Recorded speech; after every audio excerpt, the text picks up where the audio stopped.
The FilmBuds podcast is made possible by listeners like you.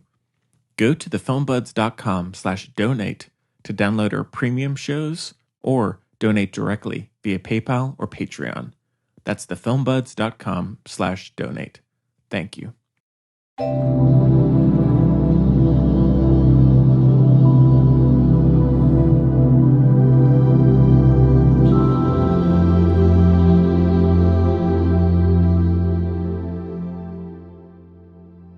Hello, everybody. Welcome back. This is the 8th FilmBuds bonus show. And my name is Henry.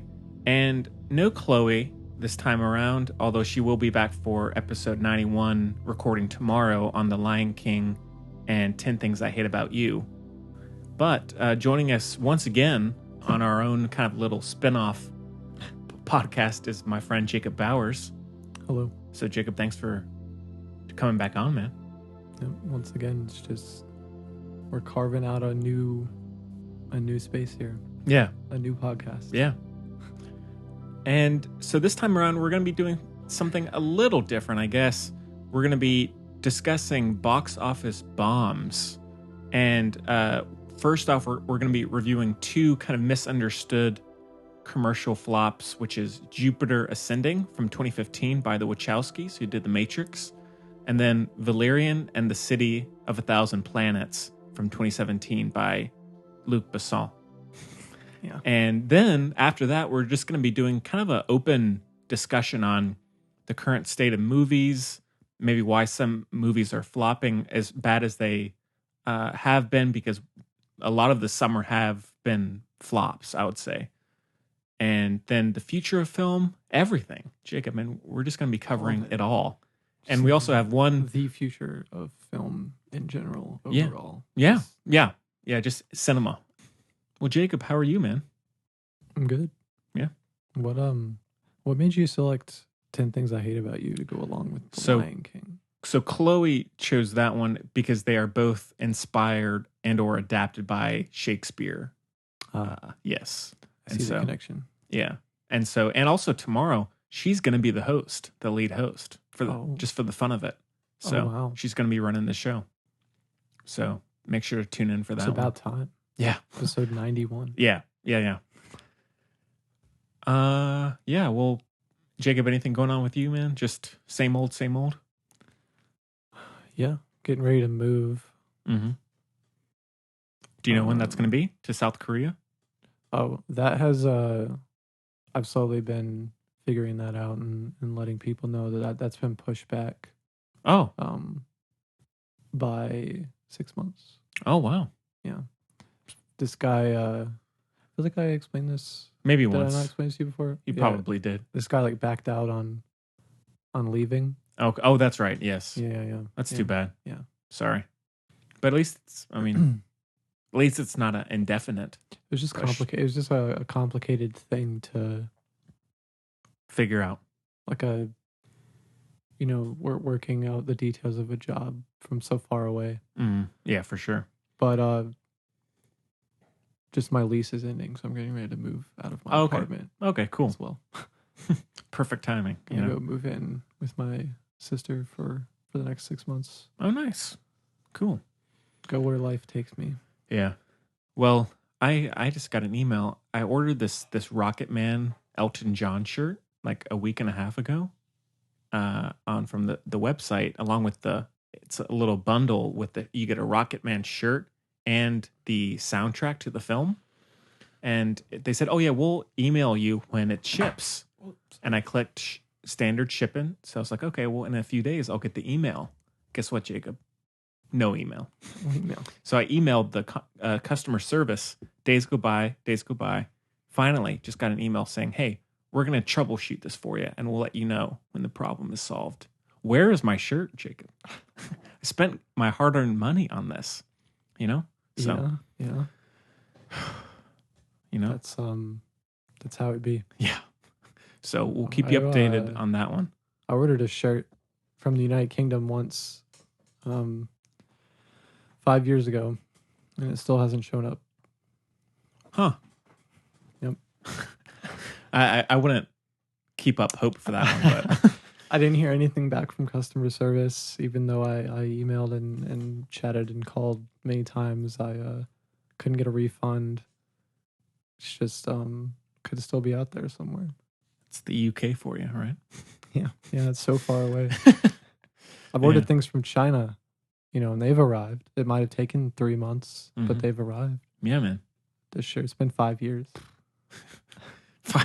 That's a pretty big late fee. I would think that they should give you, but who knows? All right. Well, maybe we can start off like we have with some of the other shows about just maybe not first exposures to box office bombs. That'd be weird, but just maybe just some first thoughts on it. Do you think that more films are flopping than they have been? Or do you think it's on a kind of steady stream? I just think it's kind of a confusing question. When you look at like the hard numbers, I'd say that there are more flops. But I think if you went out and asked the general audiences, um, have you been enjoying most of the movies that you've been seeing recently, or do you think that most of the movies that are in the theaters right now are look good, or like would you go see it? I think most people would probably be pretty agreeable. I think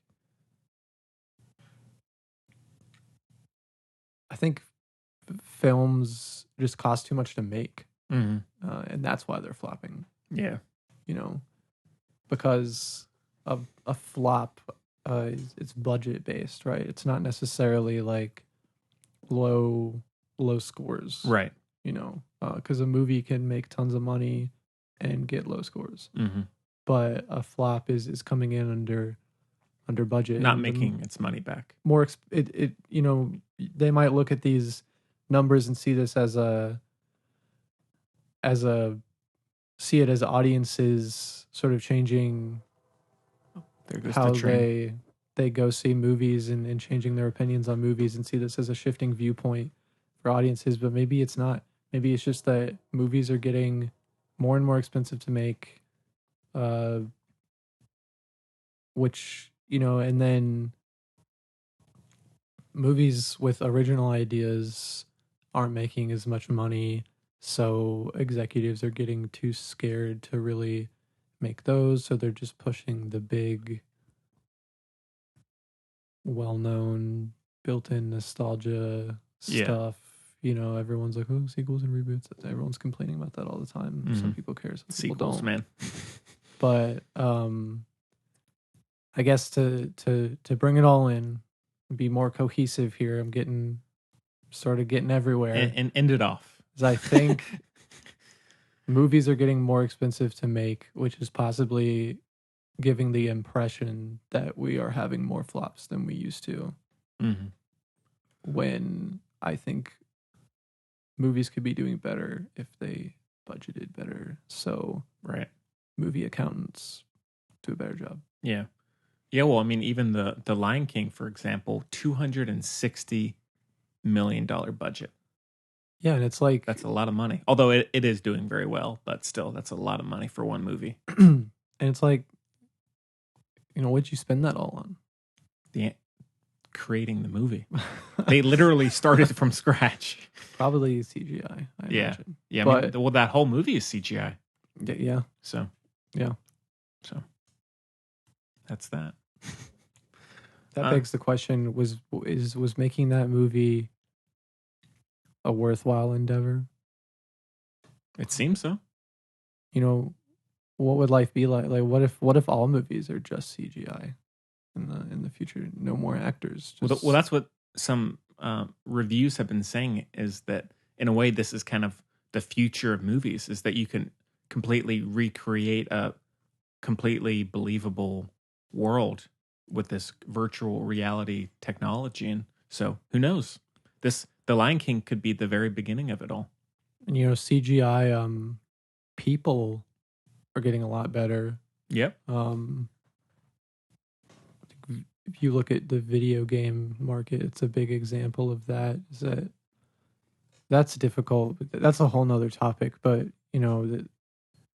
engines are copyrighted, and so a certain company might have control over an engine that has light years beyond CGI technology than another engine, and so rendering people will look better in one place than it does another. But I think the movie industry at least shares a lot of their VFX companies. So, but you look at something like Marvel, they've just got endless money and fully CGI people like I don't know, like the scrolls in Captain Marvel. They just look, you wouldn't even know. Right. So I know it's fully CGI movies on the way. It's going to be an interesting couple of years, coming up. So, all right. Well, should we jump into some reviews? Yeah, Jacob. All right. The water's nice and warm. Yes, indeed. So, all right. Well, yeah. Let's get into our first retro review, which is Jupiter Ascending from 2015, and we have a clip. Let's take a listen. Stinger said that you attacked an entitled once. Stinger talks too much. Is it true? Doesn't matter. We all do things we can't explain. I said it was in my genes. A defect of my genome engineering. Could explain a lot of things about me. Like the fact that I have an uncanny ability to fall for men that don't fall for me. Maybe I have defective engineering too. And if that's the case, is there any way to fix it? You are royalty now. I'm a splice. You don't understand what that means, but I have more in common with a dog than I have with you. I love dogs. I've always loved dogs. All right.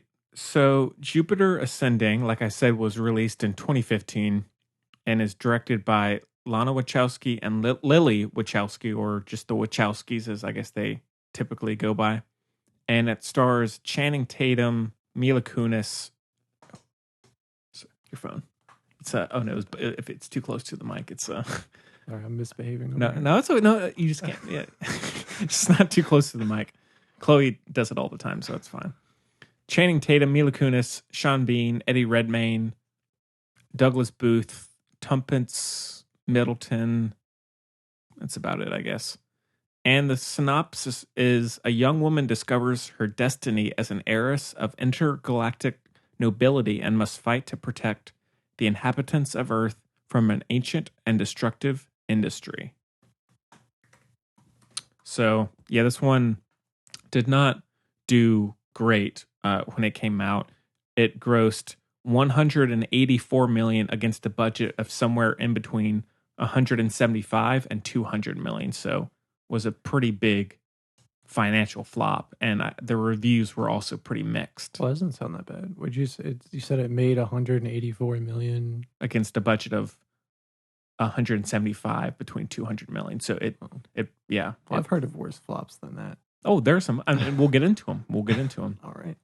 But it barely made its initial budget back, so that's not too good for a movie like this. And yeah, so Jacob, what did you think of Jupiter Ascending? This is where I first saw Eddie Redmayne. I hadn't seen him in anything before this. I knew brutal. Wasn't he in? I don't know my timelines. Wasn't the Danish Girl out around that time, or was that? This was after he had been in The Theory of Everything. Oh, and gotten the Oscar before Jupiter Ascending. I think so. Let me check. Let me check. Check your facts. Yeah. Keep going though. But anyways, I thought he was great. I thought he was the best part of the movie. 2014 for Theory of Everything. So this was before or after. Excuse me. Okay. Yeah. So I thought he was brilliant. Brilliant villain. Just. Man, that's a hot take. Really? Yeah, everybody hated him. He got a Razzie, my friend. I think. Really? Oh yeah. I was not aware. Oh yeah. I thought he was great. I love me some Redmayne. Hey, that's fair. I mean, He I like him generally as well. this is where I learned that Channing Tatum, you know, could be a decent actor. I Yeah, think 21 Jump Street's probably a more, and Magic Mike are probably better examples of that. Foxcatcher as well. Oh yeah, Yeah, yeah. Isn't Steve Carell in that movie? he is. Yeah, Mark Ruffalo as well. that's right. The movie was weird. Yeah. And Mila Kunis, of course, I knew her from back in the day. What a catch. Yeah. Beyond that, I thought it was visually beautiful. It is, yeah. It looking very beautiful. The wedding at the end with all the white and the red, and the aliens. Yeah. Well, I think one thing about this movie, and it's kind of relating to our discussion, is that I think if this movie had made 800 million, it would not be viewed as poorly by people as if it had gotten the exact same reviews and the loss of money that it had. I think that there are some really interesting, inspired visuals, like you said. I think some of the costumes are great, and I think that when you compare it to something like Marvel, they are essentially the same kind of film in terms of how they're designing things, and then people will happily accept Guardians of the Galaxy with talking trees and raccoons, but then they'll laugh off everything that the Wachowskis inject into this movie, and for no really good reason, And sorry. No, I was just gonna say, and I feel like even though the Matrix was successful, the Wachowskis, since they have had a lot of big flops now, people just associate that name with almost like laughing them off, even though they clearly have some really interesting artistry to their filmmaking. Oh yeah. And I just think it's this inescapable vicious cycle where not very many people, to my knowledge, I'm going to speak for everyone, but no, I don't see a lot of people these days just being like, oh, it looks kind of interesting. I think I'll go check it out. Go check it out and see if I like it. It's the numbers influence the reviews, and the reviews influence the numbers. And yeah, it's just it's vicious. If someone sees that a movie got a 6 out of 10, they're less likely to go see it. It makes less money. If someone sees that a movie is making not very much money, they're probably going to leave it a bad review. But a movie not making that much money does not equate it to just being bad. Yeah. I've seen plenty of movies that I've thoroughly enjoyed that came in under, and there's so many reasons why a movie would come in under budget, not necessarily just because everyone thought it was bad. There's so many different reasons. And sorry, I had some examples of those reasons, but that's okay. I lost them.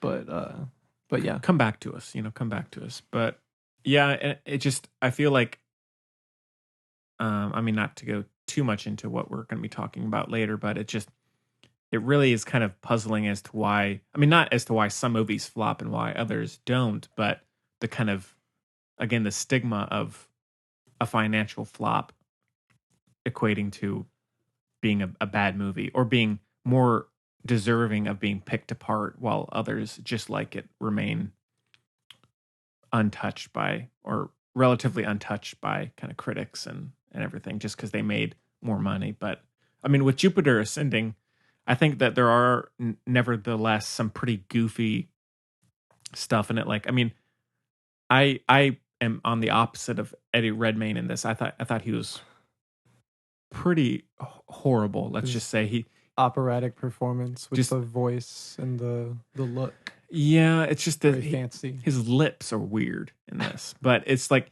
he just has this very quiet whisper, and then he'll just shriek out at times. It just felt very like the Wachowskis were kind of directing him in that, but I could be wrong. I don't know, but I'm not crazy about him. I think Mila Kunis and Channing Tatum are a good pair, although I don't think either of them are given that much to do in this movie, but I still think that they can carry it decently enough. And I agree with like the wedding stuff. It looks amazing. And I like the action sequence where at first she goes, "Are those flying boots?" And Oh then, yeah, then she, I love the flying boots. yeah, it's a good one. But I think that they're ambitious to a fault, really. Like they'll inject all these different fantastical names of like kind of species and classes, and some of them land.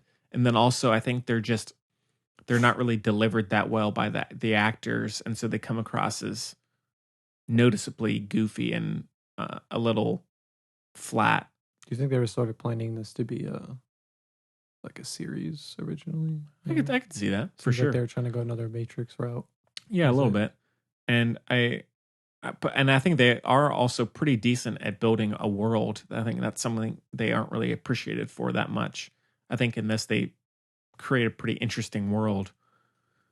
But it's just it's a little long as well, and I think that some of the Wachowski goofiness does weigh it down at times, but I still enjoy the film equally to a lot of current blockbusters that people maybe see more favorably for whatever reason. But When's the last time you watched it?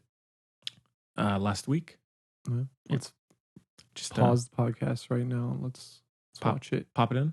Man, I watch wish I it had the again. 4K. I bet it would look really good on 4K. But Let's watch it, and then with it fresh in our minds, we'll come back and we'll let the people know yeah, definitively.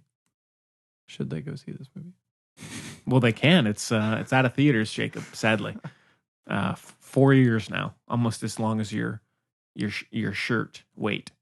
So Has it really been that long? yes, I remember where I saw this movie and who I saw it with. time flies, my friend. I didn't see it in the theater. I guess I'll say that I saw it on Blu-ray. Had a friend, and we had walked 6 miles to get to the mall.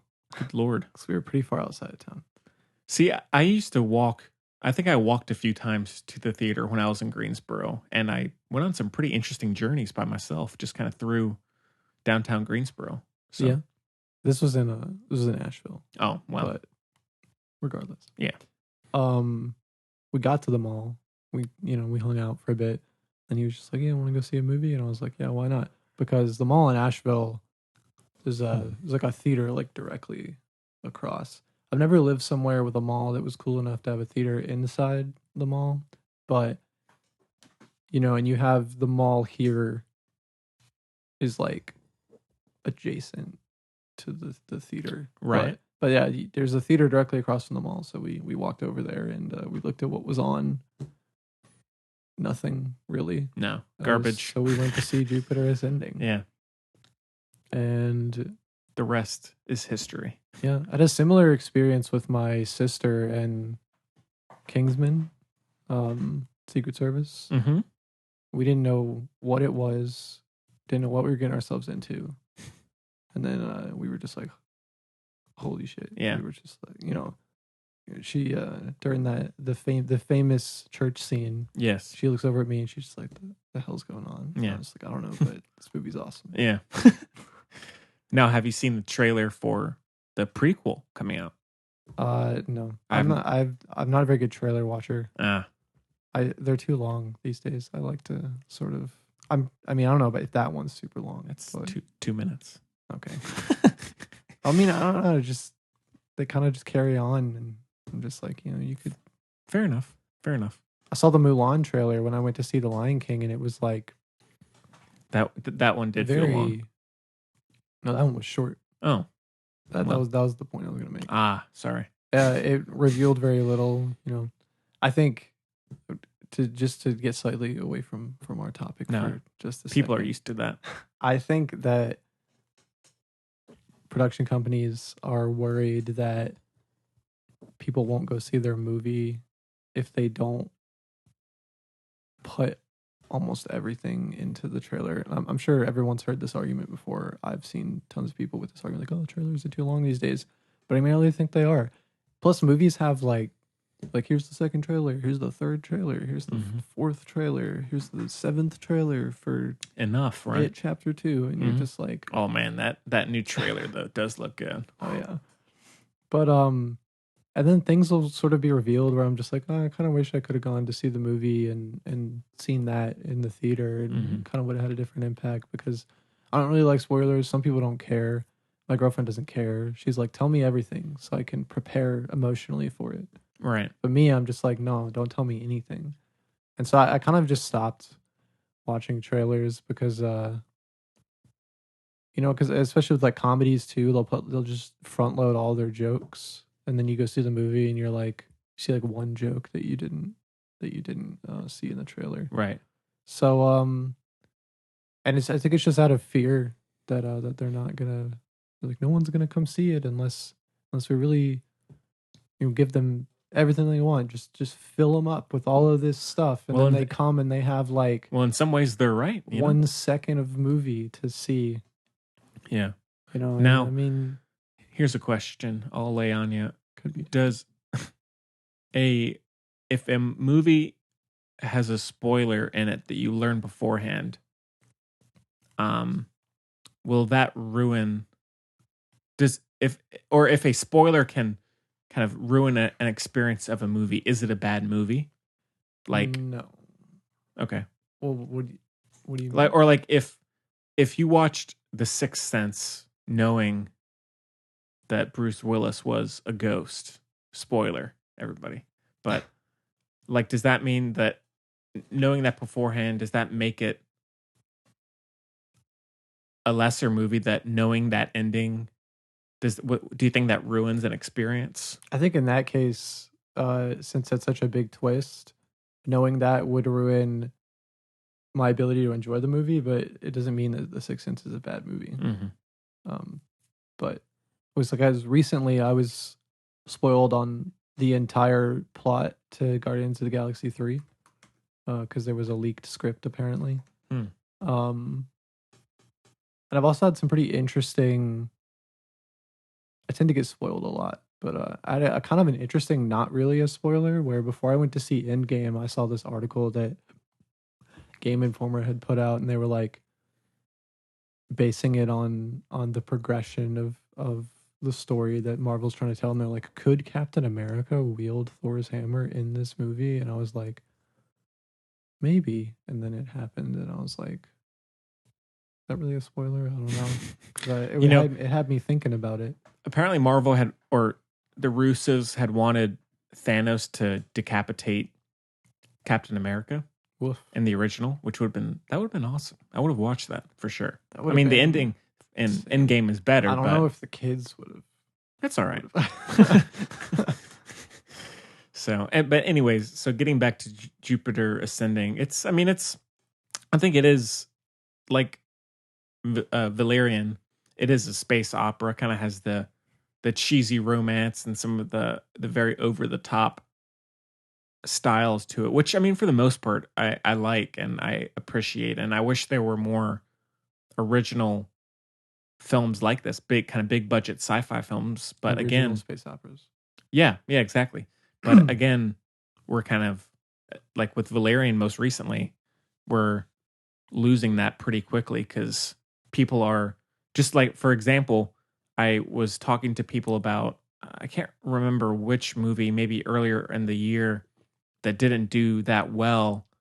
And they, it was Mortal Engines that I had mentioned to you last year, the Peter Jackson produced kind of steampunk action movie. And they're like, oh yeah, I heard about that, but I didn't really feel like going to see it. And so I thought it looked good. Oh, it's good. It's good. But again, I think it's this, people are not, if they're not familiar with something, like if it has Marvel stamped on it, they'll go see anything. But if it's not attached to a kind of iconic IP, it's not gonna, unless it's like, even Mad Max Fury Road it did pretty well, but I think that we're really losing original movies pretty quickly, which sucks. But and there's a super clear reason for that. 100% obvious answer for that. Give it to us. Our eyes. Don't keep us waiting. It's just the studio heads and the people that run the projections and get the money and make the budgets. They're just like, Mm-hmm. they see how well Disney is doing and how well all these big budget blockbusters are doing in the sequels and the reboots, and they look at an original screenplay and they're just like, well, where's the guarantee? Yeah, exactly. Where's the guarantee? You, like you just said, you stamp Marvel on something, you throw it out there, you don't need a guarantee. Mm-hmm. No. You know it's at least going to break even. Mm-hmm. You know, you look at an original screenplay and you're like, we have absolutely no guarantee that this is going to, and then they look at all the flops and they're like, well, that's just even worse. Mm-hmm. That's less good. Moolah for us. Can't buy those nice beach homes anymore. I think people tend to also just sort of pre-visualize what they're gonna do, or they make their decisions beforehand. Like when Valerian's first trailer came out, I saw tons of people commenting and talking about it, and they were like, "Oh, this is gonna flop like so hard, like oh, this looks awful." And it's like, well, those people aren't gonna go see it. Mm-hmm. So yeah, of course it's gonna flop. Mm-hmm. If you're sitting there saying like, "Oh, it's gonna flop," and you don't go, well, yeah. And again, it's like this question of what's the difference between Valerian and all these other sci-fi fantasy movies that everybody goes and sees, buying their ticket on opening night.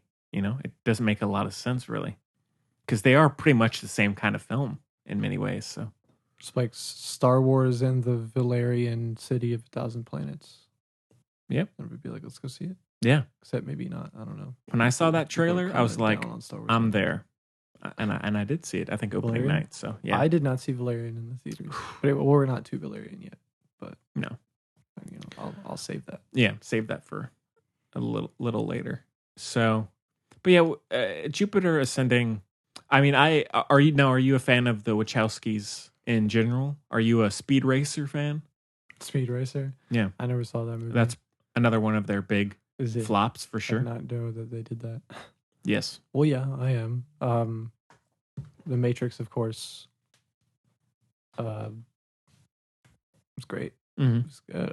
I'm even a pretty big fan of the second and third one. I do think they get a little ridiculous, but yeah, I think some people will rag on the sequels pretty hard, but I like them. What are they doing nowadays? I guess something coming up. They had that Sense8 Netflix show, but I think that got canceled as well. See, that's really good. I watched that with my sister. Okay. It's very good. Yeah.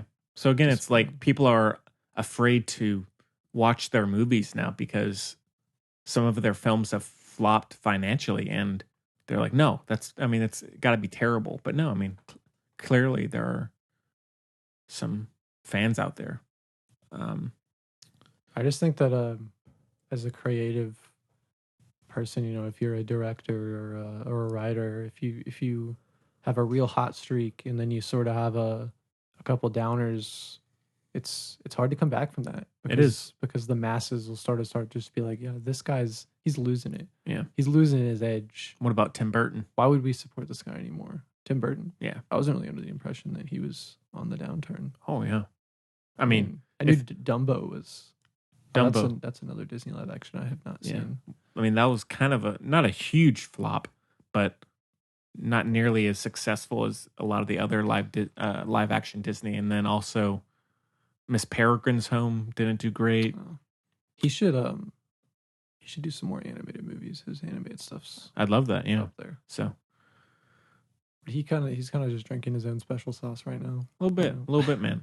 So, but our Guy Ritchie show, I think, is a good example of sort of just after his early hot streak, people were just like, let's get him out of here. Mm-hmm. Oh, did you hear he's not directing Sherlock Holmes? Oh my God. 3? Yeah, I was talking with upset. I was talking with Chloe and the other Henry on the last show, and they didn't care. But I was like, geez, it's just I don't even remember the guy's name, but apparently it's the guy who did Rocket Man. That's right. Dexter Fletcher. Apparently, he's a very good friend of Guy Ritchie's. Oh, really? Apparently, they knew each other when they were younger, and they have worked together a few times, like in very small ways. And I hope that means that Guy Ritchie's going to at least be some sort of consultant. I bet he will be. Producer. I bet so. I hope he'll at least be like a producer. Yeah. But I was livid, Jacob, when I saw that. I was livid. I hope this Dexter character knows what he's doing. Sounds like trouble to me. So. Because, the Holmes man deserves better. The Downey, the law, they deserve better. Yeah. The filmbuds.bandcamp.com is the place where you can get our Guy Ritchie bonus show that Jacob was on. It was just the two of us. That's true. So go take a look. Yeah. Go listen. Yeah, take a listen. Yeah, there you go. All right. Well, anything else about Jupiter Ascending? No. There's a great scene where Mila Kunis or Channing Tatum goes, I have more in common with dogs than I do with you. And Mila Kunis goes, I love dogs. And it's just like there are these weird little it's a weird chemistry, a weird sense of like, are we supposed to be laughing at this kind of thing? Is it supposed to be creepy? And it just, so some things like that I think do fall kind of flat and hurt the movie, but it's still about his canine ears. Oh yeah, not great. Not great. Yeah, Channing Tatum's look in this is not very good. He was like, I bet he can just I wonder how many I'm not trying to generalize here, but I wonder how many people went to see it just because of Channing Tatum. Probably a lot, I would say. He's got the body. Yeah. He's got that star power, man. Yeah. So, I mean, I'm sure a decent amount. So, but people went to see it for Mila Kunis, maybe. It's true. Perhaps, Well, I don't have much more to say about it. I think plot wise, it's pretty standard. Pretty, yeah. Unforgettable. No, it's pretty forgettable. I don't remember much. I remember like Eddie Redmayne had some like siblings or something that were also evil. Yeah. But yeah. But I mean, yeah, it's just the visuals can be really good. And it's very underrated. Not a masterpiece by any means, but still worth a look if you like sci-fi movies, Oh yeah. So all right, well, out of 5, Jacob. Ooh. Normally I'm like right there. Not today. It's gonna take some thinking. 3. Okay. All right. Right down the middle, eh? Or right above. Yeah. It's a 3.5 for me. So, right. Yeah. So, all right. Well, cool. I guess we can move on to our second retro review, which is Luc Besson's Valerian and the City of 1,000 Planets from 2017. And we got a clip. Let's take a listen. All right. Leaving exospace. 3, 2, 1, exit.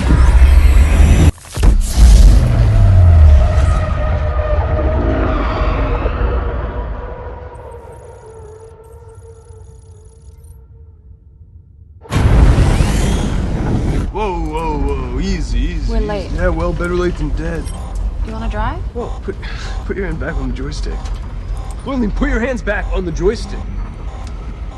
Thorleen, will you please put your hand back on the joystick? Will you stop complaining about my driving? Yes, I'm sorry. You're a great driver. You're the best driver in the entire universe. Oh, thank you. All right, so Valerian and the City of 1,000 Planets came out in July 2017 and is directed by Luc Besson, stars Dane DeHaan, Cara Delevingne, Clive Owen, Rihanna, Ethan Hawke. Might be about it. And the synopsis is: a dark force threatens Alpha, a vast metropolis and home to species from 1,000 planets. Special operatives Valerian and Laureline must race to identify the marauding menace and safeguard not just Alpha, but the future of the universe. So, yeah. This one was a little more well received, I would say, than Jupiter Ascending was, but it still did not. I enjoyed this one a lot more. Yes, as did I. And in terms of financial numbers, it against a budget of around 200 million, it grossed 225.9 million. So it was a pretty big flop as well, which is too bad. And so it is based off a famous comic book or graphic novel series, French, from that I believe started in the 60s. And I've actually read a few. I read a few back maybe at the beginning of the year. And it's a really, really good, interesting, and inspired sci-fi series. And it's actually the one that most inspired George Lucas for Star Wars. Because the comic books predated the Star Wars films. And so he really drew a lot from these stories for that. Yeah. And yeah, this one is also a kind of epic space opera as well. And when it came out, I had never heard of the series or anything, and so I kind of went in blank. But I love the film. I think this may be a hot take, Jacob. I don't know. I'd say would be in my top few sci-fi movies of the last decade. Oh yeah, I loved it. The only thing that was keeping me from sort of considering it near perfect was just a few minor things that I will get into. Well, we're there. Get into it, man. Have you've said like the cast and the budget and everything yet? Oh yeah. I was looking up. I was Yeah. looking up to see what I had like scored it on Letterboxd. I guess I missed it. Yeah. No, you're fine. Dane DeHaan, we've talked about that guy before. Yeah. Last bonus show we talked about him. We did. Yeah. All right, so didn't see this in theaters. I think the only reason I didn't see it in theaters was because I couldn't afford to or something, like at the time, or didn't have time. Harsh times. Right? Harsh times. Wanted to see it, but so then I sort of forgot about it until like February of this year when I was on Amazon, just scrolling through looking for what to watch, going through a little bit of a depressive period, watching Right. tons of movies. We've all been there, man. watched like 15 movies in 3 days. Good and I was Lord. like, I was like, oh, Valerian. I was like, I never watched that. Go ahead and watch it. It was on Prime. It's free. Oh, So damn. what? No, that's awesome. Gotta love it. Yeah. So I gave it a watch and I really enjoyed it. Mm-hmm. Dane DeHaan, I thought Dane DeHaan and Cara Delevingne were both very good in this. Sorry, my dog. Dane DeHaan, as we said before in the last bonus show, is a little bit hit or miss. Yes. I think he's mostly a hit here. Cara Delevingne, I don't really think she's been in that many movies. No. Was this her first movie? No, she was in Suicide Squad before this. Oh yeah. Of course. I mean, she's more of like she comes from like a modeling background. That's her main I don't career. know if she does music. Maybe A little, yeah. There's actually, I don't know if it's actually in the movie or not, but she does a song that's on the soundtrack for this movie. I'm sure I talked about how much I love her in our DC bonus show, but Right. I really like her as well. I think she's great in this. Not as much, not in everything she's in, but I really do like her in this. yeah. And Jacob, she's pretty easy on the eyes, if I may say. That's true. She's a good female sidekick there to be a sidekick. I Well, guess. I don't know if I'll call her sidekick. She's they're partners, right? yeah. Partners, yeah. That was a very poor word choice. Very. Yeah. I apologize. Yeah. Yeah, her partner. Mm-hmm. I don't know if I mentioned this in the in the DC bonus show, but she is the voice actor for the DJ of the pop station on Grand Theft Auto 5. Is she? Yeah. I didn't know that. Yeah. Little cameo, right? Yeah. Other voice actors for hosts on the radio in that game are Kenny Loggins and Danny McBride. Interesting. Anyways, But I really like her in this. So yeah, I really like her in this. Dane DeHaan, great sidekick. Yeah, he's the sidekick, right? Rihanna, I thought was amazing. I thought she was great in it as well. Yeah. Yeah. And Ethan Hawke as that sort man. of scummy cowboy. Yeah, really good. See who else. Really bizarre that Herbie Hancock is in this movie. Yeah. Because I was like Herbie Hancock, like jazz musician Herbie Hancock, Right. like the Herbie Hancock. Because I don't, the viewers don't, the listeners don't know this, but I have a jazz background. Oh, do you? Played saxophone for 7 or 8 years. Oh, wow. I didn't know that. I still have one, but I haven't picked it up in a while. And so I'm a fan of Herbie. Listened to quite a lot of Herbie back in the day. Still do. Watermelon Man. It's a song by him. Great one. But I was like, interesting. So weird that he's in this movie. Yeah. But, Luc Besson can just do what he wants. Yeah, and he just had the movie Anna come out. The spy. Right. Yeah, I want to see that. It's good. But I like movies that can sort of suck you into their world. And I think Valerian, in the short amount of time it had, does a very good job of world building. Yes. Not just one world, but two. Mm-hmm. Because I thought that the whole 1,000 planets, Jacob. Yeah, the aliens. What were they called? The Pearl. The people on at the beginning. Yeah. Yeah, it's the Pearl world. I can't remember the exact name, but it's like that whole sequence is amazing. I thought they did a lot of world building for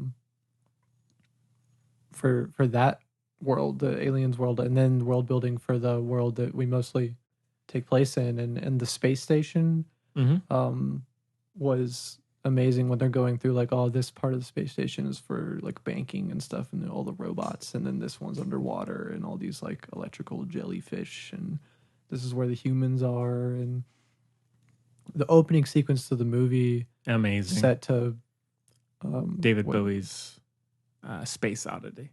Yeah. Where you're seeing all these different creatures come through, and each one is just vastly different in terms of design and personality, and you expect them to be, or they expect them to be violent towards them, but then they're all making these peace agreements. Yeah, they're all making friends, And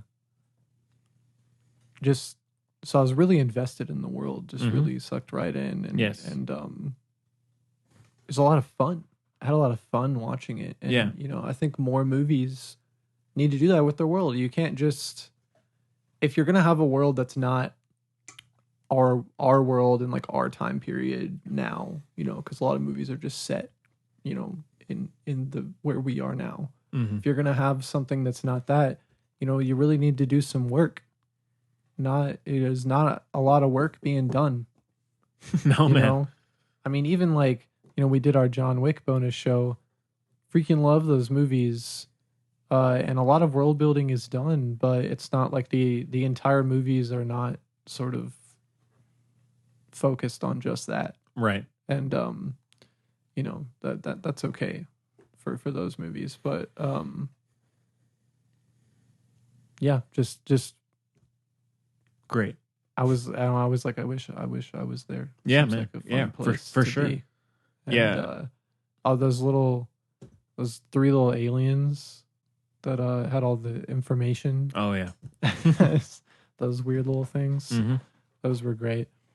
Now the only thing, I'm gonna reveal my star rating a little early here. Okay. The only thing that caused me to give this like a 4.5 instead of a 5 was there were these. I thought that Dane DeHaan and Cara Delevingne were great in this, but then there were these random moments where all effort would just drop out, just out of nowhere, especially for Cara. Like the one scene where Dane DeHaan is driving that spaceship into the radioactive zone, and she's trying to like locate him with the tracker and just trying to get him to come in. Her voice just becomes like devoid of emotion, and like her eyes are dead, and like she just doesn't really sound like she's trying, and like he's responding to her and he doesn't really sound like he's trying, and that whole scene was just weird to me. And I was like, where is the acting? It's gone. Mhm. And there were just a couple moments like that I just sort of Phased out. yeah, and that's really it. And another couple great scenes were the super the or not the big mall or whatever it was in another dimension where Yes. you go shopping. Yes, the and, market, yeah.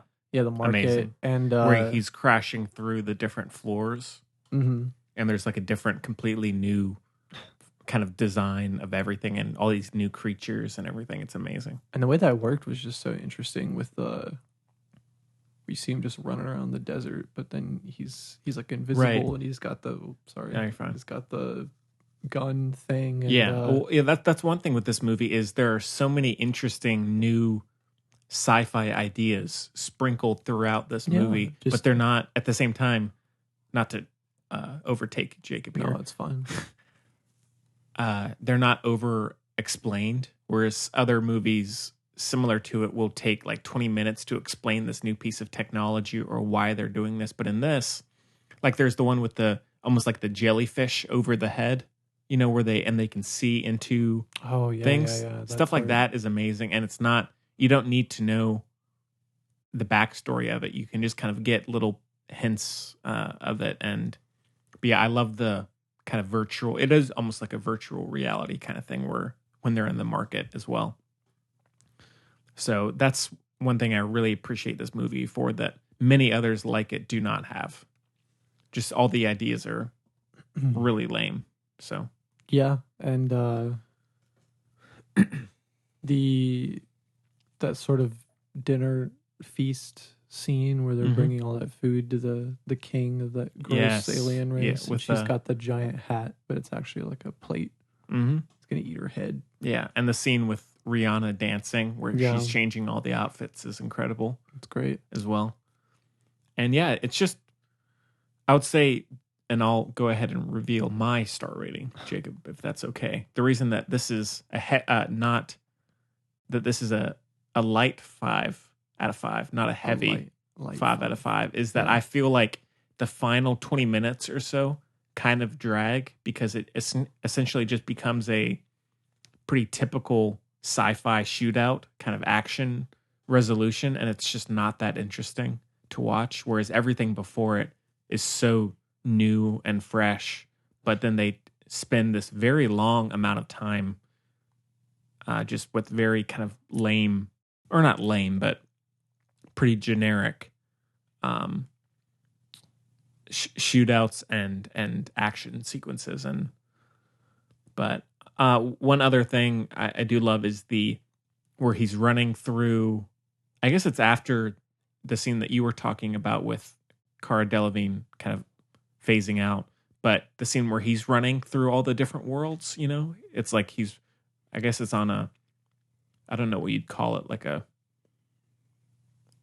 gel kind of tunnel or something where he's running through, and there's all these different almost universes that he's seeing. Oh yeah, and I know what you're talking about. So it's just great world building. Into that like underwater one. Yeah, and it's like it's great world building, and you don't need to know every little bit of it. It's just really interesting, and I really wish there would be a sequel to this movie. That's one sequel I really want to see. Oh, but yeah. And I would recommend the comic books as well. They're really cool. I might actually go back and keep reading them because of this discussion. So thank you, Jacob, for that. Yeah, Luc Besson's sort of dip into sci-fi was like The Fifth Element, and then sort of have this, Yeah. And then you could say that, after Leon the Professional, he sort of decided to go do Anna. He's and he sort of got his. And before that, he had done La Femme Nikita. So he's kind of dips into sci-fi and a lot of spy action movies as well. So, although he does have a lot of misses in his career, whereas things like Valerian and The Professional, La Femme Nikita are great. There are a lot of not so good movies in his filmography, but having Valerian in there is pretty good, Jacob, I would say. Yeah, I don't really like The Fifth Element that much. Oh no. No. Hmm. I recognize its merit, but I'm not a fan. I like it. I prefer Valerian though, for sure. I think The Fifth Element kind of just romanticizes the whole Born Sexy Yesterday trope. Interesting. We'll have to re-review that one at some point. Get into it. You know. You know, she's just like, I'm an alien and I don't know how things work. You want to see me naked? Yeah. I don't know that that's the wrong thing to do. Yeah. I don't know. It's just she feels very like infantile and Yeah, for sure. sexualized. I agree. But then Bruce Willis is good. He is. Yeah. All right. Well, anything else about Valerian, Jacob? We should do a Mila Jovovich bonus show. Sure. we didn't review the new Hellboy, so we could throw that one in there. Oh yeah, do all the Resident Evil movies. Oh god, I think I've seen 2. I haven't seen. Talk about Monster Hunter coming up. Oh yeah. Yeah. I've seen all of the Resident Evil movies because I watched them all with my friend. Do not remember like any of them. Yeah. I remember parts of 3. I remember 1 because everyone says that's the best one, and I'm like, well, that's not really saying much. And then I remember the final chapter because I saw it in theaters, and we couldn't stop laughing. And this guy was like, "Can you guys shut up? I'm trying to enjoy this movie." And I was like, "I'm sorry." Yeah. But not because we're talking, but because you think that you can enjoy this movie. This is actually good. Yeah. That was the year that John Wick 2 came out, and Triple X, the Return of Xander Cage. Classic I film. know that because Ruby Rose is in all 3 of those movies. Oh, is she? Yeah. Hmm. But where were we going? Oh yeah. She's also in that movie, The Fourth Kind. I haven't seen that. It's this really bizarre sort of. Is that murder one? It's about aliens. Oh, right. It's like a documentary, but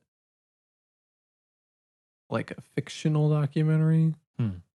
Not like a mockumentary, because it uses like real footage of things that actually happened, and but like Mila Jovovich plays this like fictional therapist or something. I don't know. It's really weird.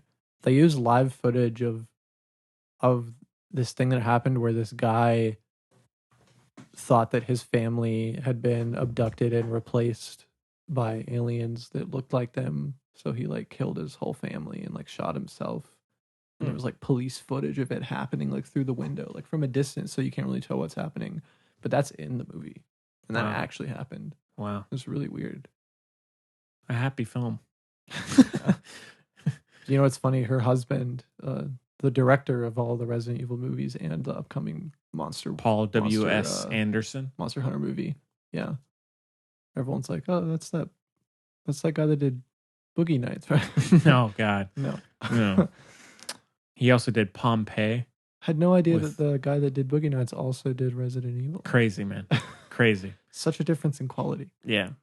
Yeah, he also did Pompeii with Kit Harington and Emily Browning, which is about the Pompeii volcano disaster. Terrible film. Terrible. Oh, yeah. But what was I going to say? Train of thought. Oh yeah. Saw this poll recently, and it was like not really a poll. It was just sort of like, what do you think is the best opening to a movie? And I put in Boogie Nights. Oh, nice. I don't know if it's the best, but it's one of the best. Yeah, for sure. That's a good question. What the best opening to a film? There are a lot of great openings. Yeah. All right. Well, yeah. Valerian is it's a great one. It's a great one. I love Kara in this. I love Dane in this. Clive Owen as well. He's a crazy fish man, right? Yeah. Well, no. Fisherman, submarine dude.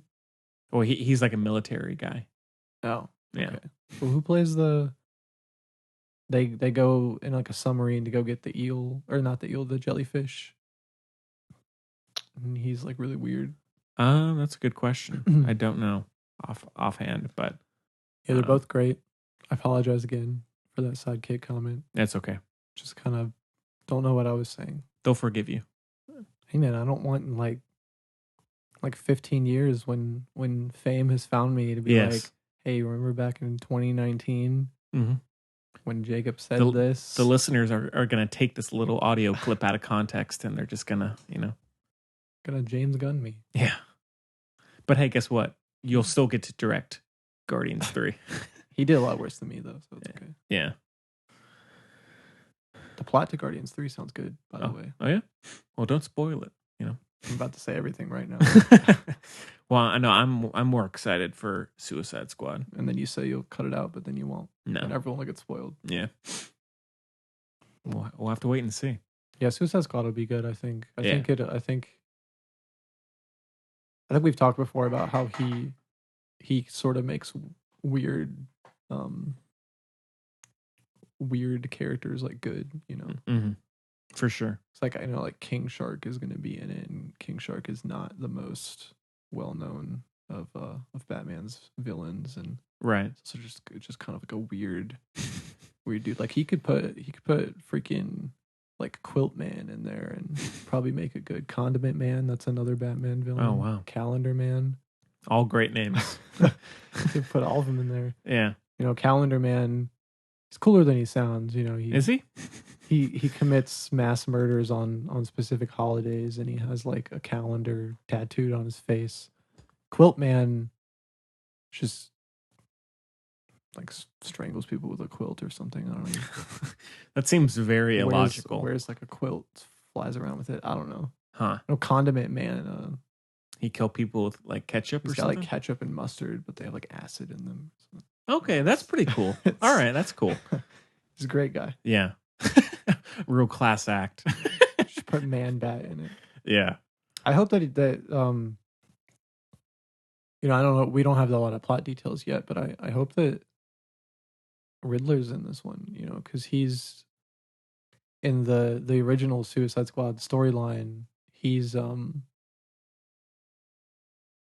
sort of like the leader almost. Like he's working directly with Amanda Waller, where like he's still a villain, but he's like, I can get you these villains, and I can help you lead them. He's like a de facto leader. He still has one of the explosive collars on, but he's sort of like a de facto leader for the rest of the villains. Kind of like how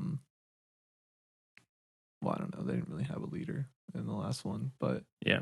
and they kind of do that storyline in the Batman Telltale games. I don't know if anyone on the podcast is gonna know what I'm talking about there. But, For sure. They'll know. But yeah, they kind of went with that plot line. Plus the Riddler is just the fave, so hope he's in it. Yeah. Hope they just get Jim Carrey again. Yeah. Well, we'll see. We'll see. Yeah, I don't know. I don't know who else can play the Riddler. Yeah. I just hope James Gunn doesn't cast his brother again. No. I'm not a big Sean Gunn fan. Nepotism, man. Get out of here. Kraglin. Yeah. All right. Well, out of 5 for Valerian, Jacob. I saw that I give it a 4 on Letterboxd, but upon further review, I'd say a 4.5. All right. 5 for me, man. 5 for me. I really want to give it a 5, but there are just That one scene. certain It gets you. moments that just feel off. Yeah. Yeah, man. What can you do though? Valerian acts like a real womanizer in this, Oh yeah. but He's a ladies' man. Loreline's not having any of it. No, no way. But no, I think they're a good pairing. So Yeah. both in terms of actors and also just the character dynamics are pretty interesting. So Like that part where he just like asks her to marry him, but he's being like totally serious. yeah, And she's just like, shut up. great reenactment. So all right, well, cool. I guess with the reviews done, we can just kind of jump into the open discussion on cinema, on box office bombs, on how we think things are gonna go. So Jacob, where are we in cinema? Is cinema dying? Are theaters going to be gone in 10 years? I hope not, but I think they might be. A lot of people have these projections where they think that, you know, people are going to the theater less and less, and you know, maybe in the future we won't have any theaters anymore. You know, people just stop going. Everyone, especially with this, I think, ludicrous plan to release movies on home video or video on demand the night that they release in theaters. Oh, right. So if you don't want to go to the theater, you just watch it at home. That's ridiculous. Yeah. I understand some people don't want to go out and deal with all the people. Hate And, 'em. you know, because you never know what kind of theater experience you're going to have. Never. I've had some bad theater Oh, yeah. experiences, but I've had some really good ones. Mhm. You'd think that if someone's going to go to a movie, they'd go to sit down and be quiet and watch the movie and enjoy it. But No. some people go to just have a conversation. I had some turd in front of me on her phone during The Lion King, Same. checking that every 10 minutes with their boyfriend. There was Brutal, this but- girl in front of me with her phone on, which most of the time I'm like, whatever, people are going to use their phones. I don't really care, even if like the little light doesn't bother me, like if they're just on their phone. But she just refused to turn the volume off. It just kept dinging. It was just like ding ding, and I was like, just turn the volume off. It's like, what are you doing? Jesus. Like the whole movie, it was just going off, and I was like, do you know where you are? Yeah, seriously. But and when I went to see Spider-Man: Homecoming, there was some jerks in the back with a laser pointer, and Oh they my wouldn't stop God. putting it on the screen. Theaters. I mean, let's get rid of them. But You know? I think and so I understand why they're going in that direction, and some people also just want to watch things in the comfort of their own home by themselves or with their loved ones. And Streaming is the way to go now. some for people might have a crazy home setup that they think is better than what the theater has. But I value the theater experience, and I think there are still a lot of people that do. But I worry that over time there aren't going to be enough. You know, I like going to a movie, and especially all the theaters around here have those recliners now, and I like just laying back on my leather recliner with a bag of popcorn, watching a movie on a giant screen. Really, Just not assigned seating. really loud please. sound. Oh, the one that I always go to has assigned seating. but Can't That's stand it. why I buy tickets ahead of time. Yeah. It's just because there's only like 4 seats per row or something. So, but then the one at the mall doesn't have the recliners yet. So there's like 200 seats per auditorium or something because they're all like really small seats. Yeah.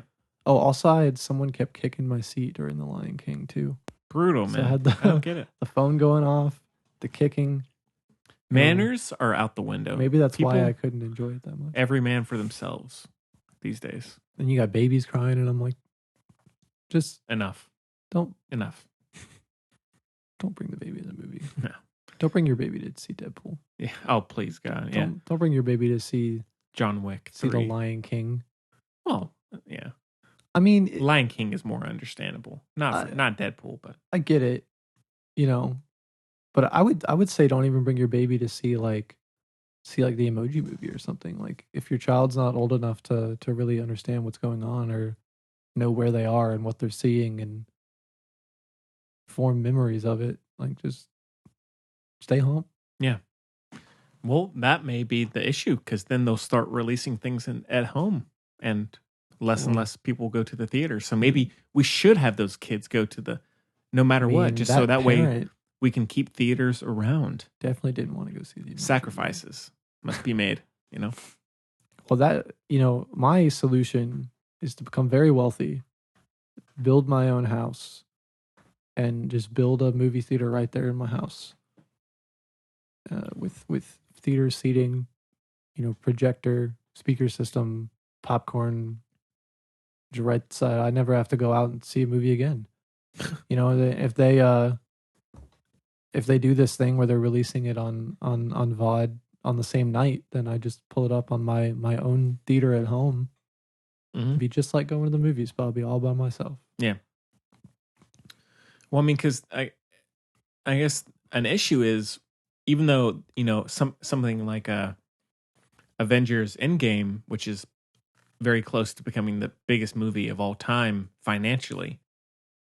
I think if most people had the choice between watching that at home and watching it in the theater, they would pick watching it at home, I think. Yeah. So, Interestingly enough, the fourth time I went to see it, I was one of only 2 people in the movie theater. well, it's been out since May or April. Yeah, but So- the fourth time I went to see it was like the end of May. Oh, really? Yeah. Well, it's doing pretty well, I would say, regardless. But Yeah, it was like the end of May. But man, getting hungry. oh yeah, got that chicken waiting for you. Yeah, the whole house smells like chicken. Yeah. Plus all this talk of popcorn Mm-hmm. makes me want to go get some popcorn. But I think that, there have been just this year quite a number of flops. Like Men in Black is one. Oof. The new X-Men, Dark Phoenix, that Oof. flopped pretty hard. And so, I mean, there are kind of an increasing number in these big financial flops. And I think that, again, like we've talked about, it is partly due to bigger budgets, but also it's the idea of studio execs thinking that they're a franchise is more precious than what people actually think of it. Like Men in Black, people love the first one. The others are okay, I would say at best. And but then they're like, hey, let's spend 150, 200 million on this new Men in Black. People are going to love that. Let's bring in new people and all of that. But no, it's like, we don't care about that kind of stuff. And MIB 23 still would have been a great idea. That was the 21 Jump Street Men in Black crossover that was planned. Yeah. MIB 23. And then also one thing, Jacob, with the film Mortal Engines, which I like quite a bit, and there have been some others, and actually Dark Phoenix as well. I'll throw a little question to you. If you were a studio exec, all right, in your little suit, in your boardroom. Yep. But you are you, not one who's actually out there making bad decisions. If you had a $200 million film and you were trying to pick a director, what would be the qualifications that you would like to have? Well, I mean, first of all, I'd like a director that has directed a lot of hits. Right. So, in other words, experience. Right. Yeah. Well, seasoned director. Yes. So in this case, with X-Men Dark Phoenix, while Simon Kinberg had written a lot of the recent X-Men movies, this was his first big film, Dark Phoenix. Mortal Engines, first-time director. 47 Ronin, which was another film that we were considering reviewing with Keanu Reeves, which is one of the biggest flops of all time, the samurai fantasy action film. Again, it's like a $250 million budget or something like that. And it's a first-time director who had done like a short film before that. The Great Wall. Did that flop? That flopped, but there was an experienced director in that one. What about like Ghost in the Shell? Did that flop? That was kind of a flop. Not a huge one, but I think it didn't. But I think that was more the whole whitewashing controversy as well. Yeah, that could have added to that. Yeah, but there are so many of these huge, big budget films and original films that are being given to first time directors who have no idea how to bring it to where like a normal audience would enjoy or make it a good quality movie for what it is. And so that's another reason I think a lot of these big budget movies are flopping, is because it's getting poor reviews because the directors don't know what they're doing, I would say. There's a couple instances I can think of too where like a director will have directed just an absolutely amazing knockout, film for their first film, and then their second film just doesn't perform well at all, really. But is still good. I guess two examples I have are God, what's his name? Director of Nightcrawler, Dan Gilroy. Yeah, Nightcrawler, generally considered to be amazing. Great movie. And then the second movie with Denzel Washington that he did. What is it? Isaiah something. Isaiah, yeah. That. Keep going. Oh, Yeah, that movie kind of just didn't really do well at all. Like it wasn't reviewed very well. And Roman J. Israel Esquire. yeah, And then he most recently did Velvet Buzzsaw with Jake which also Gyllenhaal. wasn't reviewed very well. No. But it's difficult to say with Netflix films whether they flopped or not because they don't really reveal numbers that much. But plus, when they do, there's no way to vet it, so it could just be fake. And you have like Alex Garland with Ex Machina, amazing. Yes. And then Annihilation, which I also think is absolutely amazing, but just didn't do well. Yeah. You know, although the budget on that one wasn't as big. Right. And something I want to go back to is when I said earlier that people sort of predetermine, like they see something and they're like, oh, this is going to flop. I'm not going to go see it. They already make their decision instead of going to see it and then making a decision, which I understand not everyone wants to do that because that's not a very affordable way of doing things. Like I don't have money to go see movies all the time. You know, I'll be the first to say, but I think, oh God, they have enough to pay the Hulu subscription or Amazon Prime. You know, they got that money. I lost my train of thought there. People don't have money to go see movies. Well, that wasn't really the. Oh, okay. That was the end result. Like a side train. But yeah, like people making up their minds before they go see a movie. Oh, at the same time, though, I think that you can sort of predict what is going to happen with a movie, you know, like you can sort of look and be like, I don't think that's going to do very well. Right. You know, like the most recent Kevin Hart comedy or something, you know. Yeah. You look at that in like Night School or something that he Brutal. was in, you know, you look at that and you're like, well, you know, that can't possibly do very well. Yeah. You know, and although the budgets on that are pretty small, so it's not like it's a huge. But then he's like great in Jumanji, so it's like, what are you doing, Kevin? Yeah. But so it is sort of easy to predict whether a movie is gonna flop or not. But I think it would help if people would stop making up their minds before they even give it a chance. Terminator Dark Fate, flop or hit? Coming out in September or October, I think. See, I've never really been the biggest Terminator fan. Directed not because by I don't the guy who did Deadpool. Right. Not because I don't like them and not because like it's not because I think they're bad and not because I don't like them. I've just never really been like invested. Yeah. Well, again, I think that's similar to something like Men in Black. It's like there are these $200 million sequels being hashed out because people think there are, or these studio execs think is more care from audiences for these things than there actually is. Like, I think if you talk to most people and did a poll, if there's like a yes or no, like, would you like to see a Terminator sequel? It's like, I guess. It's like, you know, probably no, I would think. There's been enough. There's just not that much to explore. And same thing with Men in Black. It's like, if I had a choice between that and something else, it's like, no, I don't think I would choose a Men in Black sequel. I've discovered enough about that world to know. I really liked what I saw when I first saw the trailers. That's another thing. I think movie studios, production companies, whatever, have gotten very good, very, very good these days at making good trailers. Yes. So you see a trailer and you're like, wow, I'm in. And then you see the movie and you're like, what the hell? Shit.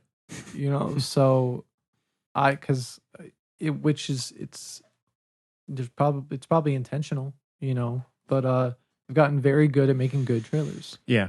You know, well, we've had a run of these repurposed songs or covers that are very these like dark, slow, kind of ghostly covers, like in Terminator Dark Fate. or I don't know if that's a cover or not, but it's this kind of dreary, unsettling music that they play. And same thing with that new Will Smith film, Gemini Man. There's the Ooh, I think that would a cover song or a cover of a song in that.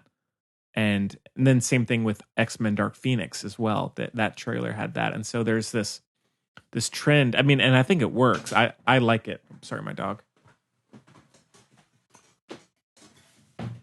Keep going.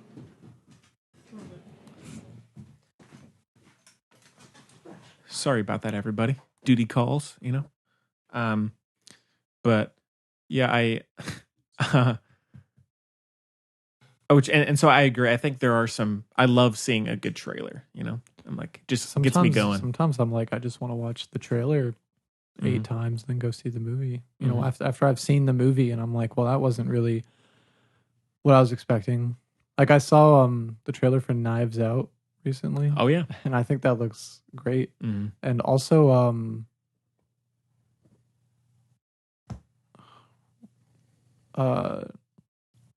it's that movie about hide and seek.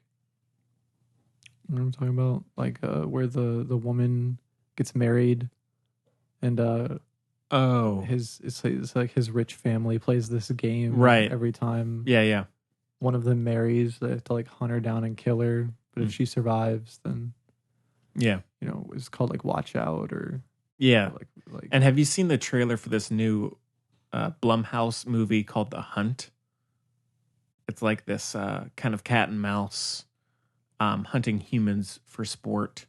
Is that, are we talking? I think we're talking about the same movie. No, this is different. You sure? Yeah. Okay. This one is, that one looks interesting as well. So, but I think movies will always be around because something like Blumhouse, who do all these low budget horror films, you can make a very decent movie for little money, in terms of Hollywood terms, I guess. But I think marketing is pretty crucial these days because we are so oversaturated with content that it's hard to kind of get your market if you don't have a massive amount of funding with you. Oh, Godzilla King of the Monsters. That's another flop. Absolutely brilliant trailer.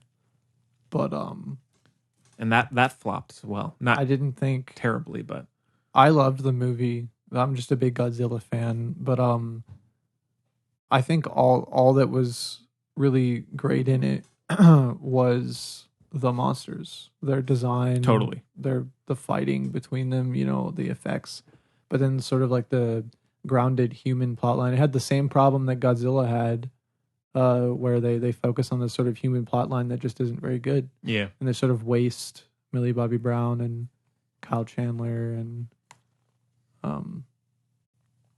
Sarah Paulson. Vera Farmiga. Oh god, I don't know where I was going with that. Sarah Paulson. Oh, yeah. They sort of just waste those people. Yeah. And but like King Ghidorah looks amazing. Awesome. Yeah. Yeah, I saw that in IMAX. I saw the first one in IMAX, or the Yeah. Godzilla. I saw that in IMAX, but just saw this one in regular. Can't be affording IMAX these days. Oh no, it's tough, man. Last movie I saw in IMAX was well, actually I think I saw Infinity War in IMAX by myself, like the third time. But the last movie I thought was worthy of 3D IMAX was Doctor Strange. I could see that. Probably could have also seen Far From Home in 3D IMAX because those Mysterio visuals were pretty good. Pretty good, yeah. Have you seen it? I have. I Yeah. enjoyed it. Yeah, more than I thought I would. I thought Jake Gyllenhaal was amazing. I liked his villain as well a lot. Mm-hmm. And yeah, it was just a really solid Spider-Man movie for sure. I think it's like I don't know where I was going with that. It's okay. It's okay. I think it's interesting that magic exists in the Marvel Cinematic Universe, but all of the sort of magical villains and heroes, they, other than Doctor Strange, they sort of taken like a tech route. Like Mysterio's not magic; he's just using like technology. Well, I guess in a way they're trying to keep it more grounded. Yeah, in a way, but it doesn't really work. But yeah, but then you have Doctor Strange. That's not grounded at all. No, which is interesting to me because Mysterio's canonical power set is magic, But in this, it's like, oh, it's yeah. But anyways, Far From Home spoilers. Oh yeah, I'll probably bleep that out, but because that's still pretty new. Yeah. So, oops. That's okay. It's okay. I'll bleep it out. So yeah, but it's. I think that in terms of theater going, I think that there is this, and I think both in terms of maybe what's out there, and then also money. I think just for a lot of people, they're going to go see, especially if they're, I guess, part of a maybe bigger family or group. They're going to pick their 3 or 4 movies that year to go see, spend as much money, as they want, popcorn, drinks, soda. That's how it used to be for me. Yeah. And it's probably going to be Star Wars, Marvel, maybe one live action Disney movie, and then maybe like, a Harry Potter movie if it's out that year, But other than that, people are going to stay home and watch something, I think for better and for worse.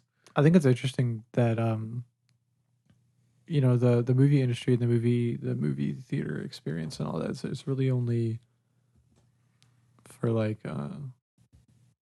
cinephiles and people who appreciate cinema. Because like I wouldn't call myself a cinephile, but I definitely don't just want to stay home all the time and watch stuff. But I find it interesting that you have like people who review movies for a living. Like it's their job. Mm-hmm. They are a critic that works for a site or they work for a company or something. They review movies, so they go see every single movie that comes out and they review it. But then there are also people that just do that. Like I follow some people on Letterboxd. They don't review for a living, but they go see everything. And I'm like, I don't want to do that. I just want to go see what I want to see. Yeah. I don't want to go see Stuber. Oh God, Stuber, man. Now I will say this summer I have gone to see most movies, and now we do a podcast, so I see pretty much at least one new movie a week for it. But lately, like aside from Stuber and like one other, I've seen everything in theaters right now. I think. You know what I haven't had a chance to see yet? Midsummer. Oh, it's good. It's good. Yeah. I just don't. Like my friend and I were supposed to see it together, but he just keeps bailing on me over and over again, which is weird because he always sees movies with me. But shame on that guy. I don't. It's not a movie I really want to go see by myself.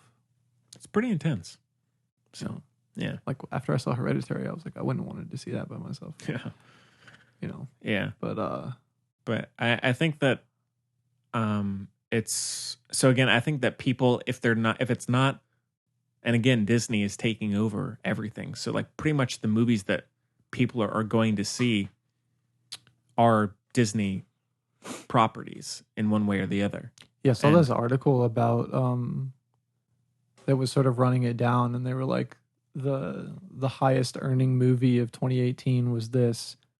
It's owned by Disney. The highest earning movie of 2017 owned by Disney. 2016 owned by Disney, 2015 owned by Disney, and it's just like, and I was like, man, yeah, Disney's got it all. Yeah, and so I think that people are still going to see movies like, Avengers Endgame is an example of that. It's made over $2.5 billion, but if you look at so many other films, the financial intake is pretty low, I would say, for a lot of them.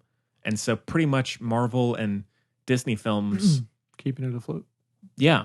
And I think that, and so again, they would rather go see Captain Marvel because they're familiar with that world or they've heard of that name before. But then when Mortal Engines comes along or a Valerian comes along, they're like, No, that looks a little. I don't really know anything about it. So I think I'll just wait and see that one on Amazon Prime rather than going to see it. Which I mean, obviously, that's fine, but I think that's becoming more and more of a trend with people. At least in terms of all the people I talk to, like at work and whoever else. Like the Marvel films are what they're going to see, and I'll say, yeah, I saw Godzilla King of the Monsters. And they're like, oh, I didn't even know there was a new Godzilla. And it's just like, and so they're seeing what they want to see, and everything else is being kept in the dark, so to speak, you know? So I honestly have no idea how much longer people are going to go see the Marvel movies. Personally, me, I'm going to see them as long as they're out. I'm going to see them until I die. yeah. Every time I go, the theater's packed. Yeah. So I can't really predict, but do you think if Marvel movies and just comic book movies in general, because the DC movies are still very popular, and what the remaining carcasses of the Fox movies are kind of popular. Do you think if those experience like a decline or an eventual death, that will sort of just equate just the death of the theater experience? Because the live action Disney movies and the Marvel movies are pulling in a huge portion of the theater going population right now. Huge portion. You go see a movie that isn't one of those, and the theater will be relatively full, but it's not going to be packed. It's not going to be sold out. Marvel is known for selling out their theaters, not selling out. But well, so I think if that ever goes away, that theaters are going to take a huge hit. I agree. But I mean, because now we have, I guess Marvel is going to be announcing their new slate or next phase of movies pretty soon. And so I guess time will tell how much interest people have, because, we've spent 10 years with these huge characters and stars, and now that's all over for the most part. And so now we're going to have to either continue that in one way or the other, or kind of introduce new characters that we may be less familiar with. And again, that's an issue going on right now, like we've discussed, is if you're not familiar with it, for the most part, people aren't going to go see it, or at least in huge numbers. And so it's going to be interesting to see. I think if it does end up being that way, I think it could really kill the industry, because it's either going to have to be just a death, and I don't know what will happen after that. Because they've finished their first sort of saga. They call it the Infinity Saga. Far From Home was the real end, they say. Like Endgame's like the big, huge thing, but that Far From Home was really the capper. And so they're going to have to sort of start from scratch. They've got the built-in audience, but if they want to do another arc, that's going to span another 10 years, then they're going to have to put the work in. Yeah. Because they can't just do standalones or just random dotted little movies or sequels to what they already had for the next 10 years. That's not going to hold up. But yeah, it's going to be interesting to see, because like I said, it's either going to be a complete death of the industry, or maybe there will be some kind of rebirth of people being like, oh, I guess there are other movies coming out besides Marvel that could be interesting. And so who knows, we might see a kind of a revolution at some point, or we might just see cinema die off in the theaters, Jacob. So, but I mean, movies will always be made regardless, but the theater experience, I don't know. I hope it does. I like seeing movies in the theater, except for all those very rude people on their cell phones talking. I don't want to be part of the generation that watched cinema die. Me neither, man. Me neither. So that's why I'm going to see movies a lot, Yeah. So something I meant to mention when we were talking about Valerian. Have you seen the trailer for Carnival Row? with Cara Delevingne and I have. Orlando Bloom, Yes. the Amazon limited series. What do you think? It's hit and miss. I'll watch it. It's like a fantasy kind of Game of Thrones esque, but I mean, it has a lot of interesting creatures in it, I would say. Yeah, the teaser for it when they were sort of on the train, I was like, I'm in. Yeah. And I watched the trailer and I was like, Now, in terms of some of the effects, not always great, I thought, but it does look interesting. And I mean, I'm here for Delevingne. So that show that is hitting Amazon soon, The Boys. That looks really good. Yeah. I know that's also based on a graphic novel. Oh, is it? Adaptations. But it's So is John Wick, actually. Is it? Isn't it? I don't think so. I think we had this conversation. I think they've turned it into one though. Yeah. Okay. Yeah, that's what it was. The The other way around. Yeah. So, but yeah, it's going to be. I think we're at a crucial time, Jacob. We're going to see, and also I'm curious. I saw some article recently where they said the next 2 weeks are some of the most important for film moving forward because we have The Lion King coming out, or it is out, and that's a completely CG film, and then we have Tarantino's Once Upon a Time in Hollywood, and that is a star-studded, completely live action, quote unquote original film, and so they're like, is this if that kind of film flops that has everything going for it? I don't think it's gonna flop, but. It's Tarantino, right? Exactly, and DiCaprio, Brad Pitt. I mean, it's going to do well, I Did think. The Hateful But Eight flop? it didn't flop. I don't think it did as well as like Inglourious Bastards or I'm Django. I'm definitely excited for Once Upon a Time. Oh, me in too, man. Hollywood. And so I think the hype for this movie is there, but they were like, if that kind of movie flops, then we might be at a pretty a time of change for sure. But I think that movie, of all the films coming out, will do well. So Did you see Bad Times at the El Royale? I did. How was it? I did not really like it. So I see. yeah. Alright. But I mean, I've talked to some people that did. So Well, yeah, I'm curious. I mean, this is also why a lot of the reboots are happening. Because Yes. because they know that that's a good way to make money because You're with familiar the with the built-in nostalgia. I mean, quite a few of them don't do very well because people don't care. people just want what they want, the original, and of course you can't just like full on. Well, I was about to say you can't just remake exactly what the original was, but that's literally already happened a few times with like The Lion King and like Beauty and the Beast. Right. But Also, I that was think that, different enough. but with those, I think especially with The Lion King, is the technology of it draws in Yeah. people. Like I one of the reasons I went and saw The Lion King is because of the technology.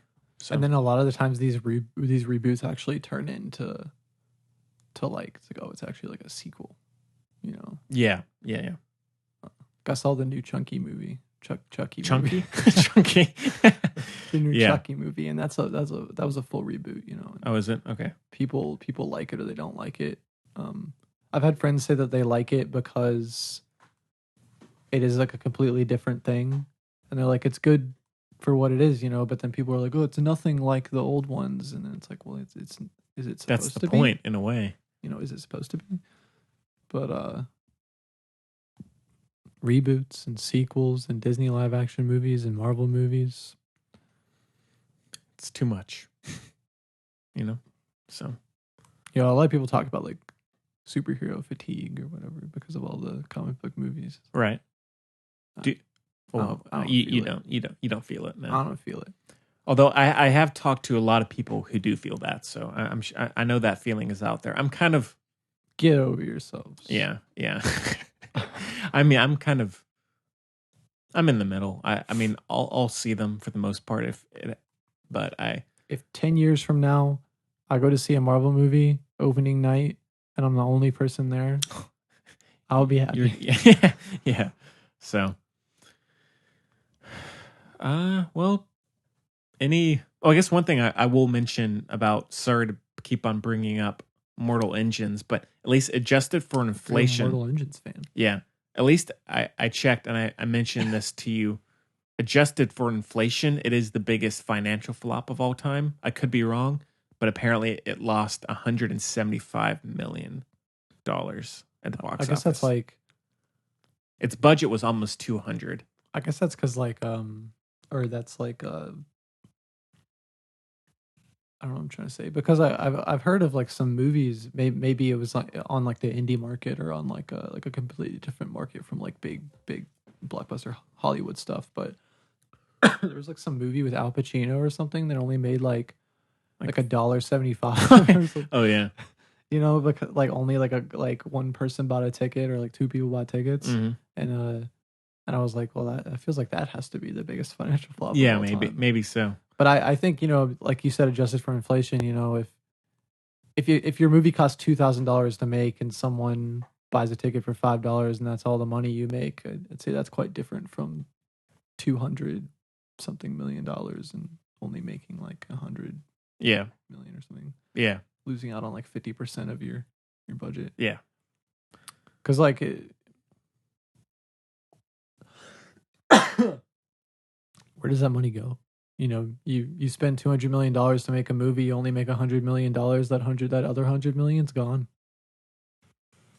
Yeah. Never getting it back. People lose their money, yeah.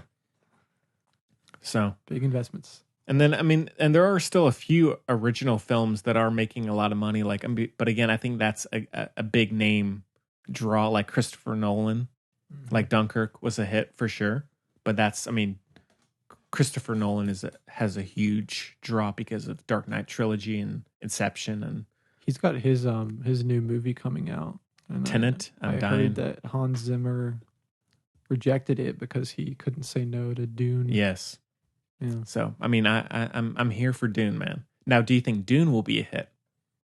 That's hard to say. Directed by the Blade Runner 2049 director, which was a flop financially. Because I loved Blade Runner 2049, but I can see how that wouldn't reach modern audiences, much like I think the original Blade Runner wouldn't really reach modern audiences. And Dune, It's going to be interesting. it's very thick. Mhm. I've seen the original Dune and I've read Dune, and it's very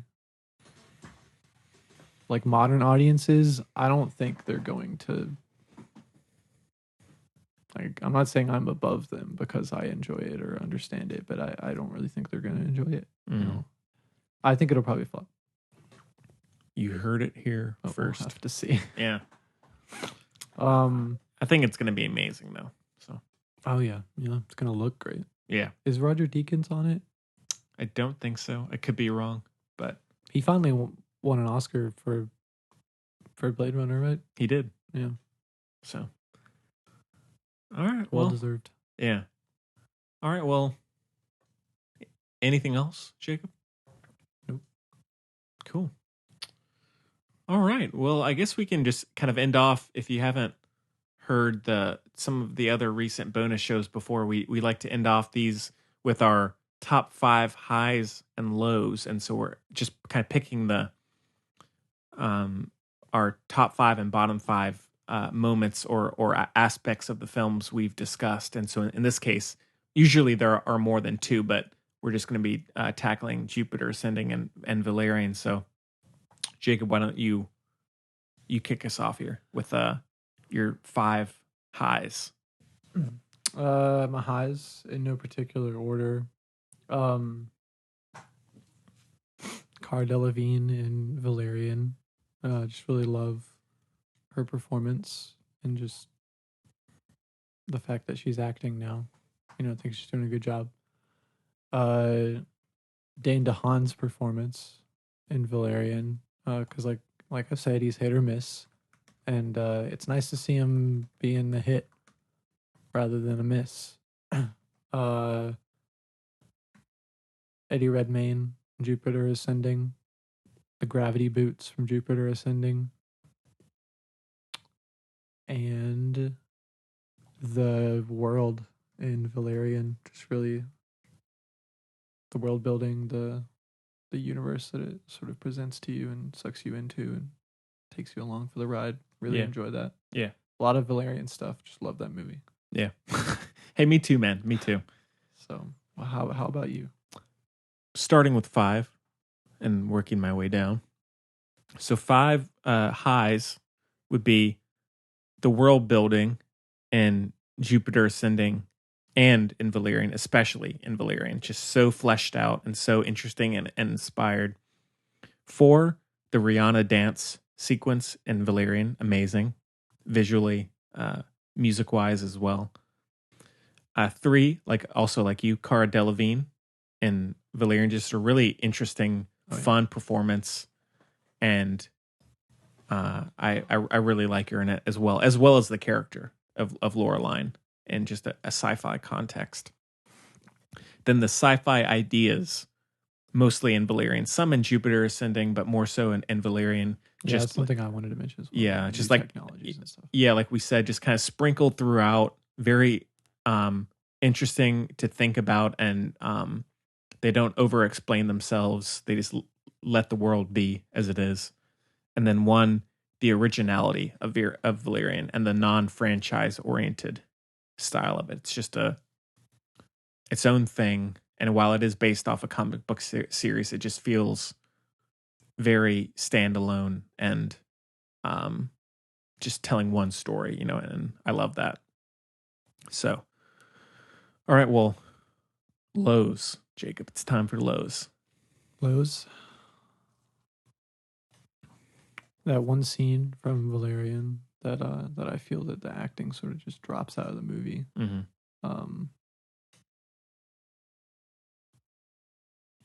If you're at home, pop it in your DVD player and check it out. Go check out that scene. Yeah. Channing Tatum's dog ears. Brutal. A little rough. Yeah. A little rough. Yeah.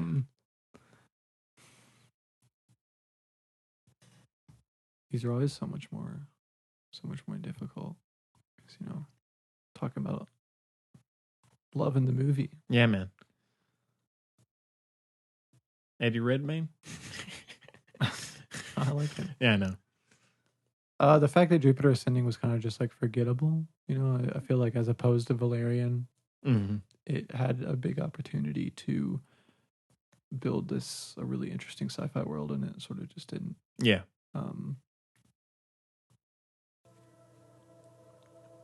Train. Keep thinking of more like positives. Yeah. Well, you want me to go? No, I only got 2 more. All right. We're good. Right, We're good.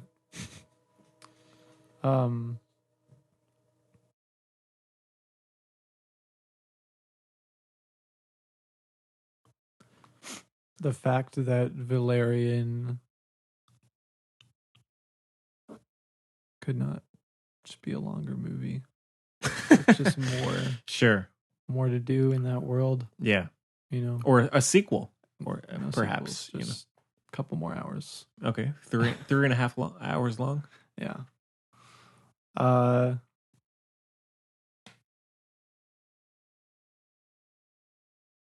Probably something else about Jupiter Ascending. Probably just. Well, I have one that maybe you'll agree with. So, 5 for me is that I had forgotten to mention it in our review. It's the goofy like Russian family of Mila Kunis. Oh, God, at the beginning, yeah. just terrible, Yeah. So over the top and unnecessary. Yeah, so that's Jacob's number 1. So yeah, just not enjoyable, not really that funny, unnecessary. 4 is, like you said, Channing Tatum's look in Jupiter Ascending, just not very lame and silly. Dog man. Yeah, the ears are terrible, his hair, all that stuff. And then the final sequence in Valerian that just kind of falls into pretty generic storytelling and resolutions. And then also the goofy script in Jupiter Ascending, the idea of just these injecting weird ideas for the hell of it, which at times works, and I applaud them for doing it, but it needed to be handled with a little more finesse than it was. And so I guess the goofy script combined with the weak direction, some of those sequences just didn't really help build the world and kind of took you out of it. And then number 1, Mr. Redmayne in Jupiter Redmayne. Ascending. So Very that's it. controversial there. Yeah, man. Complete opposite ends of the pole. Hot take. Hot take. Hot take. It's all about hot takes here. Yeah. So, all right. Well, I guess that about does it. Jacob, you have anything else you want to throw in? No, it's a Yeah. good show. Yeah. Can't wait for the next one. Yeah, man. And so, yeah, I guess that about does it for us this time around. Make sure to follow us on social media, donate to the show at thefilmbuds.com, and you can follow all of our upcoming episodes and all that stuff. And I run it all myself, so you can just keep, give it a click. Give those posts a click every once in a while. And so, yeah, tomorrow, which I guess is Sunday, we're going to be back doing the regular show on The Lion King and 10 Things I Hate About You. And Chloe will be back as we mentioned. And the Music Buds is still coming up. We're going to try and maybe do that on Monday, a couple days from now. And so, plenty of content coming your way in one way or the other. And so that's going to be some stuff to look forward to. And I'm not sure about, in terms of our next bonus show, I don't really know just yet. Maybe Jacob, if you want to come back, man, we'll figure out another one to do. I don't know. I'm wondering if I should go see a movie tonight. Maybe, I'm man. gonna go see Crawl. Oh, I saw Crawl. It's good. Is it? It's good. No, Is I it like actually good. genuinely. It's good. Yeah. All right. Um, Who's it? Isn't it directed by Sam Raimi? produced. Produced. It's done by Alexander Aja, who did Horns and The Hills Have Eyes remake, Horns. the one with Yeah. Daniel Radcliffe. Yeah. He's in. I saw a trailer. Have you seen The Lion King yet? Yes. I saw a trailer before The Lion King for Playmobil, the movie. You know the No. It's that brand of toys that hold on, let me show you. You know, Okay. because we've got like the Lego movie now Right. and the Emoji movie. Yeah. I feel like this is definitely because of the popularity of the Lego movie. Yeah. We have Angry Birds as well. No. You got, Good Lord. you got Playmobil the movie. I have not. I did not see This, the trailer for this that. James Bond looking guy here is the main character, voiced by Okay. Daniel Radcliffe. Interesting. Okay. Well, Yeah. I'm sure Chloe will be in for that. So It's real yeah. interesting, you know. Yeah. So Cinema at its finest. Jim Gaffigan. Oh, cool. There you go. There you go. But yeah, so not really sure about what the next bonus show will be, but we'll keep you updated. And if you have any ideas, the filmbudspodcast@gmail.com is where you can send us your questions, comments. If you're a first-time listener or if you've been listening for a while, we'd love to hear from you. And if you just want to say hi, or if you want to give us a suggestion about anything, please do. Rate the show on iTunes. It helps us get more exposure. Well, Jacob, man, as always, it's a pleasure. Thanks for taking the time, taking the drive. It's always great to see you. No problem. And I guess we're going to go enjoy a little chicken, are we not? Yeah. The gracious Mother. generosity Yes. Of the of Fairdies. Henry's family. Yes. Thank you so much. Taking me under their wings. Yeah, you're moving in tomorrow. No. So, all right. Well, we hope you enjoyed the show as much as we did. And we'll see you next time.